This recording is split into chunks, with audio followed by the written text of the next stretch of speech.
Hi friends, welcome back to my channel. Jaswin జెసిక అందరూ ఎలా ఉన్నారండి? నేనైతే చాలా బాగున్నాను. మీరందరూ కూడా బాగుండాలని మనస్ఫూర్తిగా కోరుకుంటున్నాను. మరో మంచి వీడియోతో మీ ముందుకైతే వచ్చేసానండి. హిందూ మతంలో ఏకాదశికి అధిక ప్రాధాన్యత ఉంటుంది.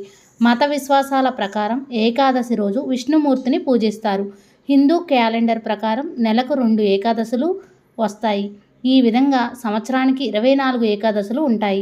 అయితే జూన్ 2వ తేదీన అపర ఏకాదశి వచ్చింది. హిందూ మత విశ్వాసాల ప్రకారం అపర ఏకాదశి నాడు విష్ణుమూర్తిని ఆరాధించడం వల్ల సకల కోరికలు నెరవేరుతాయి. ఏకాదశి రోజున విష్ణుమూర్తిని మరియు లక్ష్మీదేవిని ప్రార్థిస్తే స్వామి అమ్మవార్ల అనుగ్రహం మన మీద తప్పకుండా ఉంటుంది. మనకున్న ఆర్థిక సమస్యలన్నీ తొలగిపోతాయి. ఏకాదశి రోజున స్వామి అమ్మవారిని పూజించడం వల్ల మన ఇంటికి చాలా మంచి జరుగుతుంది. ఏకాదశి రోజున లక్ష్మీదేవి మరియు విష్ణుమూర్తి రావి చెట్టులో కొలువుంటారని నమ్మకం. కాబట్టి ఏకాదశి రోజున రావి చెట్టును ముట్టుకొని నమస్కారం చేసి రావి చెట్టుకు 3 ప్రదక్షిణలు చేస్తే ముక్కోటి దేవతల ఆశీర్వాదం లభిస్తుంది. అలాగే మీ ఇంట్లో డబ్బు సమస్యలు లేకుండా మీ ఇంట్లో ఎల్లప్పుడూ డబ్బు ఉంటుంది. రావి చెట్టుకు ప్రదక్షిణం చేసేటప్పుడు మీ మనసులో ఉన్న కోరికలను విష్ణుమూర్తికి చెప్పుకుంటూ ప్రదక్షిణలు చేయాలి. ఇలా చేస్తే మీరు అనుకున్న కోరికలన్నీ ఖచ్చితంగా నెరవేరుతాయి.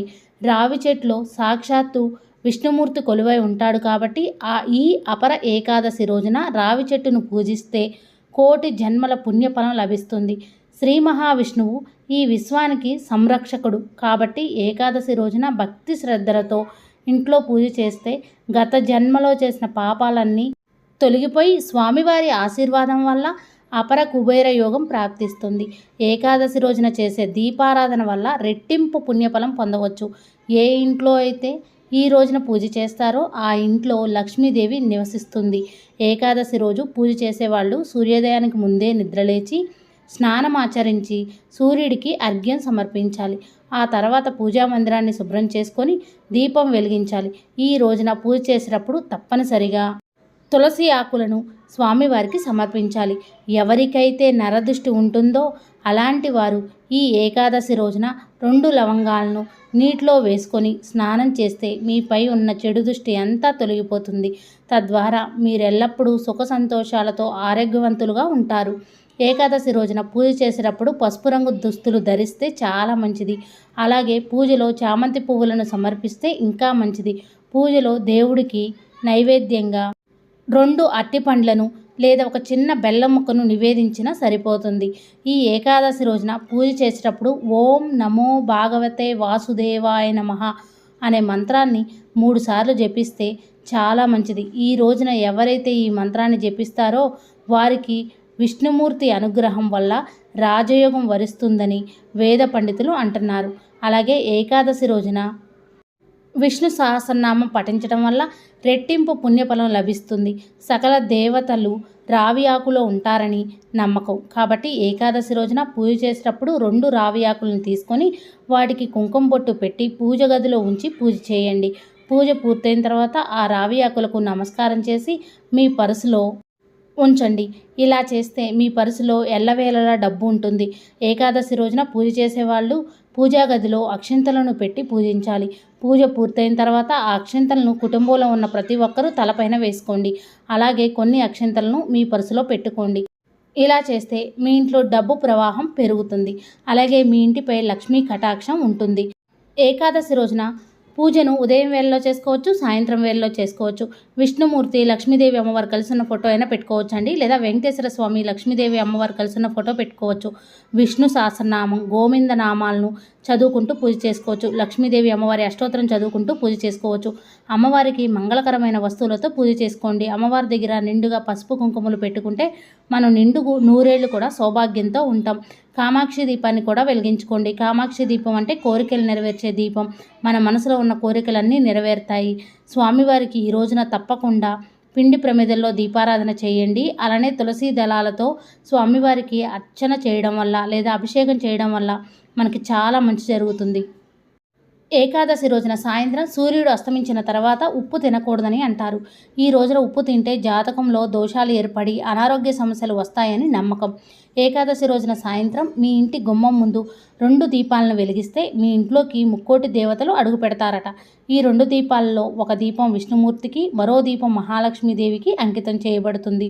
ఏకాదశి రోజున సాయంత్రం సమయంలో ఎవరైతే ఇంటి ముందు 2 దీపాలు వెలిగిస్తారో వారి ఇంట్లోకి లక్ష్మీదేవి అడుగు పెడుతుంది.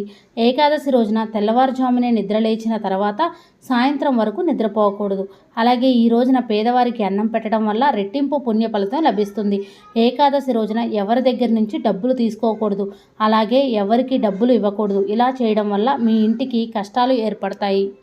మరీ ముఖ్యంగా ఏకాదశి రోజున మీ ఇంట్లో వెన్నని కరిగించడం కానీ, నెయ్యిని కరిగించడం కానీ చేయరాదు. ఎందుకంటే మన హిందూ ధర్మంలో వెన్న అనేది లక్ష్మీప్రదం. అందుకే ఏకాదశి రోజున వెన్నని కరిగించకూడదు. ఈ రోజున ఇంట్లో ఉన్న స్త్రీలు కంటతడి పెట్టకూడదు. స్త్రీలు కంటతడి పెట్టిన ఇంట్లో లక్ష్మీదేవి ఉండదు. ఏకాదశి రోజున తలకి నూనె రాయకూడదు అంటారు. అలా చేస్తే ఆయుక్షీణం అవుతుందంట. లక్ష్మీదేవి ఆశీర్వాదం ఎల్లప్పుడూ మీపై ఉండాలంటే ఏకాదశి రోజున తులసి మొక్కని పూజించండి. తులసి మొక్క అంటే లక్ష్మీ స్వరూపం అండి. తులసమ్మలో ముక్కోటి దేవతలు కొలువై ఉంటారు. ఆ అమ్మవారికి పూజ చేసుకుంటే మనకంతా మంచే జరుగుతుంది. లక్ష్మీదేవి అమ్మవారి అనుగ్రహం కూడా కలుగుతుంది. ఈ ఏకాదశి రోజున ఉపవాసం ఉంటే మీ ఆర్థిక ఇబ్బందులన్నీ తొలగిపోతాయి. ఈ ఏకాదశి ఉపవాసం పాటించడం వల్ల శారీరక ఆరోగ్యం మెరుగుపడుతుందని నమ్ముతారు. ఏకాదశి రోజున భోజనం చేసేటప్పుడు కంచు పాత్రలను వాడకూడదు. అలాగే ఏకాదశి రోజున అన్నం తినకూడదని పండితులు అంటున్నారు. ఎందుకంటే ఏకాదశి రోజున వడ్ల ధాన్యాలలో సకల పాపాలు నివసిస్తాయని నమ్మకం. మురా అనే రాక్షసుడు కూడా ఉంటాడని అంటూ ఉంటారు. కాబట్టి ఏకాదశి రోజున అన్నం తినడం వల్ల ఆ పాపాలన్నీ శరీరంలోకి చేరతాయంట. అందుకే ఏకాదశి రోజున అన్నం తినకుండా ఉంటే మంచిదని అంటున్నారు. మన బిజీ లైఫ్లో మనం ఆరోగ్యంపై శ్రద్ధ తగ్గిపోతుంది. అందుకే రకరకాల అనారోగ్య సమస్యలు చుట్టుముడుతున్నాయి.